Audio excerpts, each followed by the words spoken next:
Assalamualaikum warahmatullahi wabarakatuh. Salam sejahtera untuk semuanya. Saya Pak Ali dari Insight Jember. Kita lanjutkan. Sekarang kita pada halaman 131 pembelajaran 2 ya, untuk pembahasan secara komplit dan menyeluruh. Nah, ini adalah playlistnya ya, urut nanti dari mulai tema 1 sampai habis temanya ya. Dan link dari playlist ini ada di kolom deskripsi, silahkan dicek. Ya, kita akan bahas.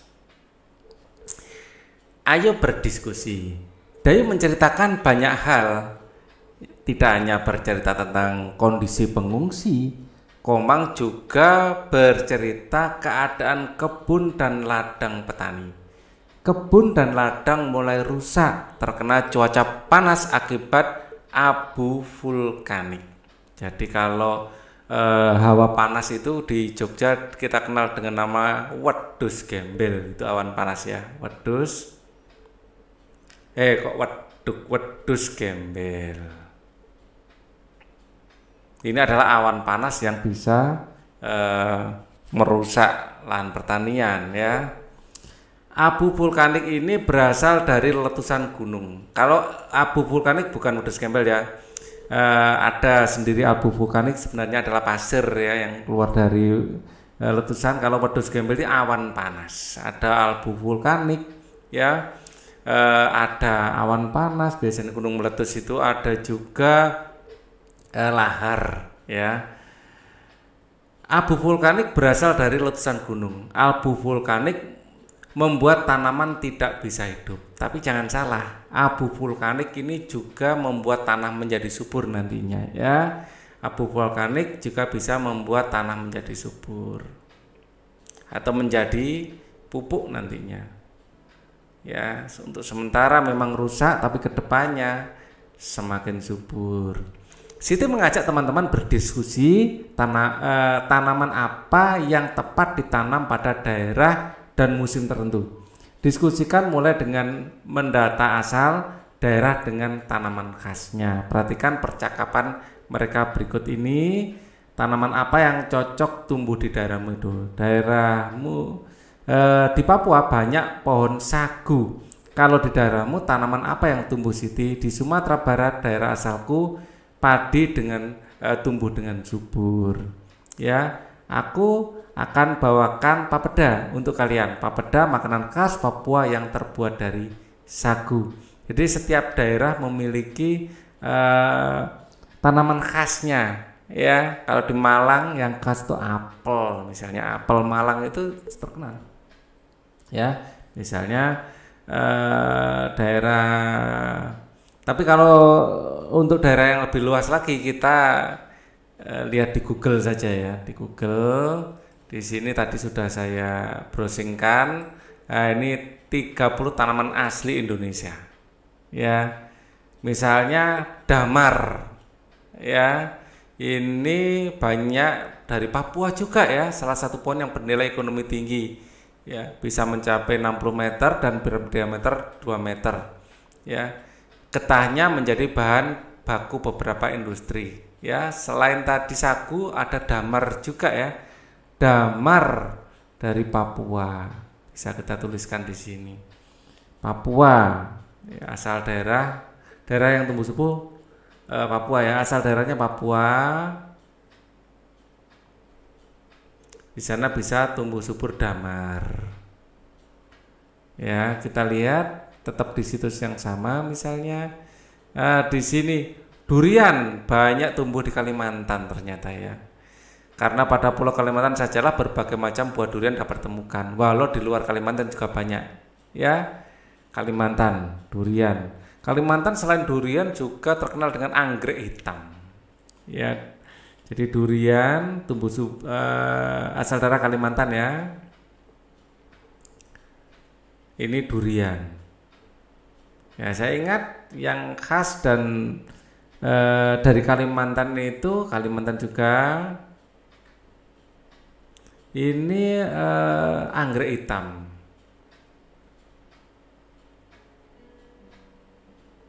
Ya. Oke. Kalau di Jawa secara umum ya ini pohon jati. Ya, Jawa Timur ada hutan jati, Jawa Tengah ada ya, di daerah Rembang sana malah pusat kerajinan jati. Jawa ini eh, pohon jati. Nah, mungkin masih ingat ya, jati. Terus kita lihat lagi tanaman yang khas. Di sini ada enau. Ya, enau banyak di mana ini? Enau atau aren. Ini di mana-mana ada, di Jawa banyak perajin aren juga ya. Ya. Dikenal dengan tamaran aren. Ya, banyak perajin aren ini ya. Enau dikenal juga, pohon aren banyak di Jawa ini juga. Di pulau lain rasanya juga banyak ya. Aren. Ini Jawa. Yang lagi adalah pohon aren. Ya, coba Jawanya cukup. Kita cari dari yang daerah lain. Ya, mimba. Ya, ini daerah mana ini? Coba kita cari yang ada daerahnya. Sumatera. Tembesu. Penyebaran tanaman di Sumatera, Kalimantan, Sulawesi, Jawa Barat, Maluku, Papua. Ini komplit ya. Ya. Ke dalam kelas awet 1 ya. Tapi gunanya untuk apa ini? Tanaman tembesu ya, anggap saja di Sumatera gitu ya. Tembesu dari Sumatera. Sumatera. Tembesu. Coba kita cari daerah lain. Siapa tahu ada. Ini tadi anggrek sudah ya, anggrek hitam itu dari Kalimantan. Ini anggrek hitam. Ya. Coba kita cari yang lain. Korma rawa. Aceh Timur ini kelihatannya. Korma tumbuh berumpun dengan tinggi batang 5 meter. Korma ini hidup di daerah mangrove saja dan hanya ditemukan di daerah Aceh Timur. Korma rawa. Ini berarti Aceh mungkin ya, Timur ini. Kelihatannya salah ketik ini. Kita cari yang lain. Kantong semar. Bunga bangkai. Di sini tumbuh di daerah mana ini? Rafflesia arnoldi. Sumatera juga ya. Satu lagi Sumatera, Rafflesia arnoldi. Ya, Sumatera Rafflesia arnoldi.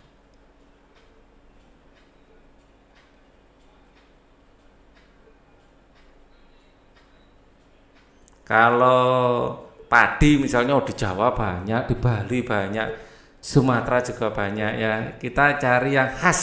Nah, ini cengkeh ya. Ya. Daerah Maluku, Tidore, Maluku aja ya. Sumatera juga banyak ini perkebunan cengkeh. Yang khas mungkin tumbuh subur di daerah Maluku ya. Cengkeh di daerah Maluku gitu aja. Maluku. Cengkeh.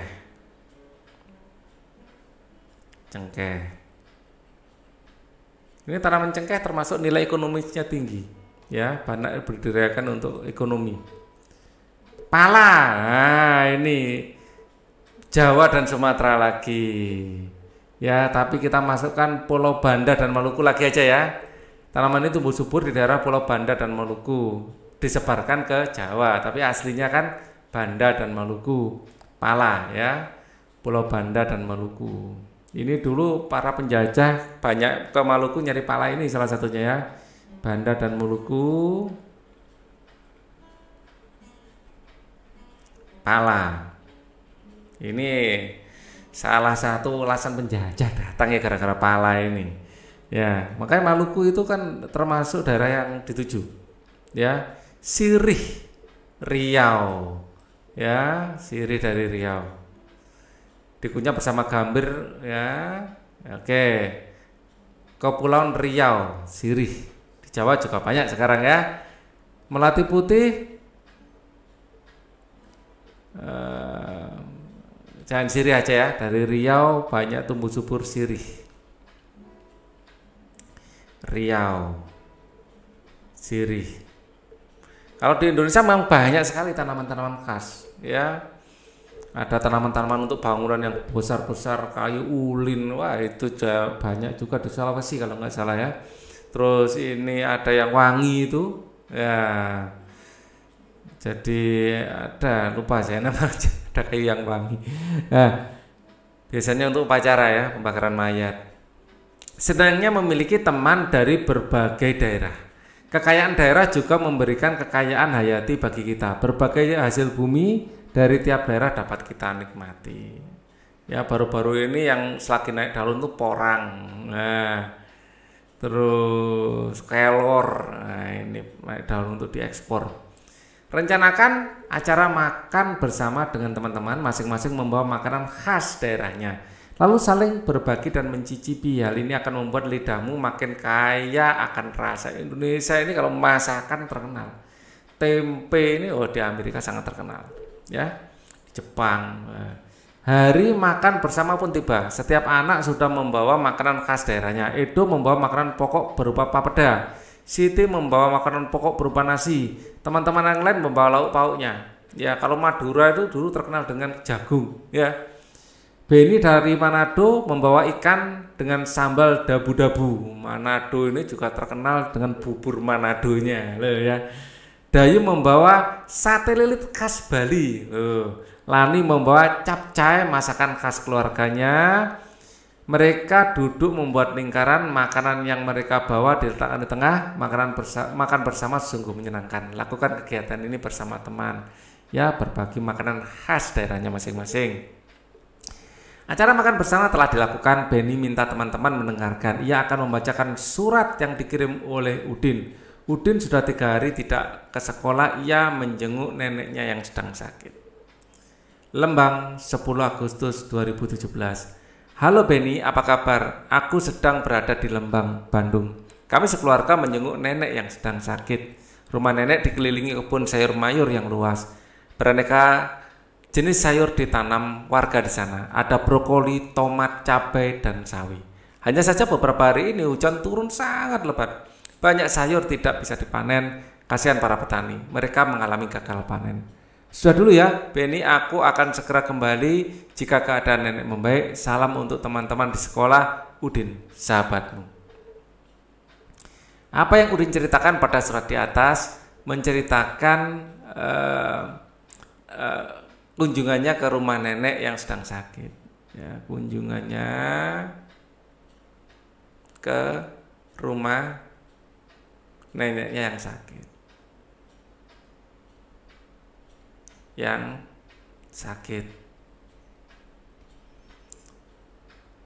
Hujan yang tak kunjung berhenti, bukan?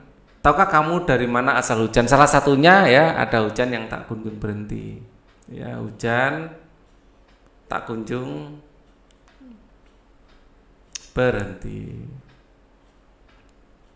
Ya, tahukah kamu dari mana asal hujan dan kemana perginya air hujan? Perhatikan gambar di bawah ini. Ya, air dari laut atau dari mana saja menguap, namanya evaporasi atau menguap ya. Menguap atau bahasa kerennya evaporasi. Kemudian air uap ini akan menjadi awan. Awan akan ditiup angin ya, di atas akan jadi kondensasi. Kondensasi atau pengembunan. Nah, kemudian air akan jatuh ke tanah ya, dan terserap masuk ke dalam tanah. Kalau nggak salah presipitasi. Ya, kalau nggak salah, maaf kalau salah tulis ya. Ya, akan terserap ke dalam tanah dan keluar sebagai mata air. Ya, mata air. Air mengalir ke sungai, kembali ke laut lagi. Jadi ini siklus ya. Di sini menguap, kembali menjadi hujan, terus kembali menjadi mata air. Ini disebut siklus. Ya. Siklus ada yang panjang, ada yang pendek. Bagaimana hujan terjadi? Ya. Susunlah gambar sehingga menjadi urutan yang tepat. Ya, ini hujan. Ya, hujan nanti air kembali menguap.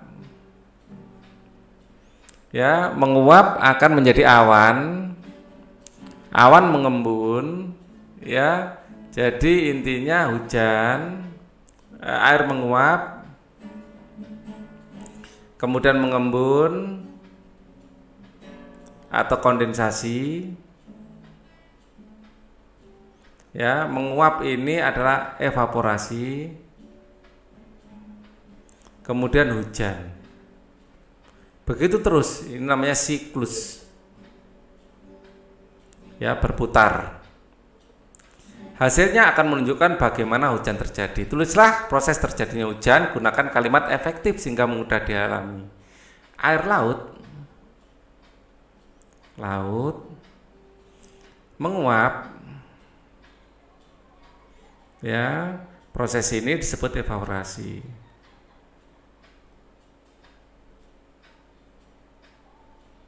Evaporasi.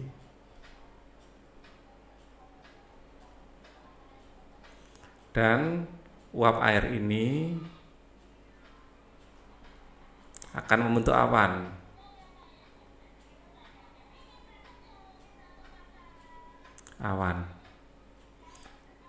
Karena suhu semakin ke atas semakin dingin,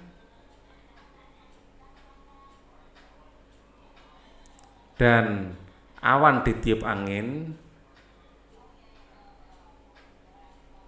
ya, maka ya awan ditiup angin dulu aja, karena awan ditiup angin, awan bisa berpindah, ya. Oke, nanti karena suhu semakin dingin alasannya lain, ya. Maaf, ada kan saya batalkan sedikit ini, ya. Awan akan ditiup angin, membentuk awan. Awan bergerak karena ditiup angin. Ditiup angin, ya. Ya. Angin akan membawa awan ke darat. Ya. Angin akan membawa awan ke darat. Ya, kemudian awan akan mengembun karena semakin ke atas semakin dingin, ya, semakin ke atas semakin dingin. Karena semakin ke atas semakin dingin, semakin ke atas semakin dingin, ya, air mengembun, membentuk tetes-tetes hujan, membentuk hujan gitu aja. Ya, hujan yang turun di pegunungan,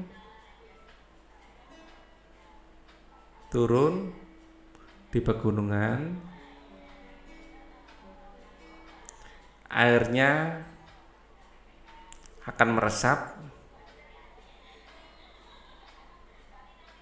menjadi air tanah.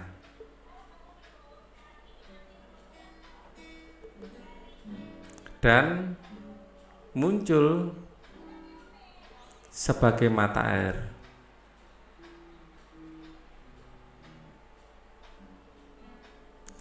Air akan mengalir kembali ke laut. Ya, begitu siklusnya. Ya, mengembun ini kita mengenalnya dengan kondensasi. Ya, mengembun ini karena ada partikel-partikel debu, partikel-partikel mungkin serbuk sari yang menjadi media. Ya, dan kita kalau kita membuat hujan buatan, kita menyebarkan bibit hujan, yaitu dalam bentuk garam. Partikel-partikel garam itu bisa merangsang terjadinya hujan juga. Nah, ini nanti akan dijelaskan di kelas yang lebih tinggi. Ya, menulis dapat membantu memahami sesuatu. Hasil dari membaca akan makin mudah dipahami. Caranya dengan menuliskan informasi yang kita dapat dari bacaan. Rajin-rajinlah menuliskan hasil bacaanmu. Menulislah dengan kalimat yang baik dan mudah dimengerti. Ya. Nah, kita lanjutkan. Saat hujan biasanya angin bertiup kencang. Hewan ternak akan berlarian, bahkan ada hewan yang meloncat mencari tempat berlindung. Bukan hanya manusia ya yang ingin berlindung. Gerakan kelinci meloncat terlihat mengemaskan. Ayo kita tirukan gerak kelinci meloncat. Seperti lagu melompat-lompat. Ya. Berdirilah tegak, ayunkan tangan ke belakang, lalu dorong ke depan, bungkukkan tubuhmu sambil tekuk lutut. Ya, tekuk lutut harus tekuk, ya, harus memantul jatuhnya biar nggak sakit. Meloncatlah ke depan dan mendarat dengan baik, agak memantul gitu ya. Mendarat posisi tubuh tegak dengan tangan direntangkan, bertahanlah hingga hitungan 1, 2, 3. Setelah itu berdiri sempurna. Ya, kerjasama dengan orang tua mengingatkan konsep keberagaman di lingkungan sekitar, dapat mencontohkan sikap berbeda-beda suku di lingkungan tempat tinggal. Akan tetapi kita harus tetap hidup rukun dan damai, karena perbedaan itulah kekayaan kita. Ya, kaya akan kuliner, kaya akan tarian, kaya akan bahasa. Luar biasa Indonesia. Thank you for watching. Wassalamualaikum warahmatullahi wabarakatuh.